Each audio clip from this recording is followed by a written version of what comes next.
નમસ્તે મિત્રો, હું છું ડોક્ટર શ્રુતિ માંગુકિયા. મારી સાથે છે દીપાલીબેન સોજિત્રા. આપણે એમને જ પૂછીએ કે એમને શું તકલીફ હતી. દીપાલીબેન, તમને શું તકલીફ હતી? મને શોલ્ડરનો પ્રોબ્લેમ હતો 1-1.5 વર્ષથી. મેં ઘણી જગ્યાએ બતાવ્યું, 4-5 જગ્યાએ ફાઇલ કરાવી, મને ક્યાંય ફેર ના પડ્યો. તો તમને અત્યારે અહીંયા ટ્રીટમેન્ટ લીધી તો એમાં કેવું લાગ્યું? 100% રિઝલ્ટ છે. દીપાલીબેન, તમે અહીંયા કેટલી સિટિંગ લીધી? મેં 5 સિટિંગ લીધેલી છે.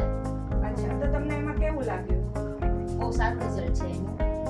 અને હું બધાને વિનંતી કરીશ કે કોઈ પણ આ ટાઈપનો દુખાવો હોય તો એકવાર યુનિટી હોસ્પિટલનો જરૂર કોન્ટેક્ટ કરે.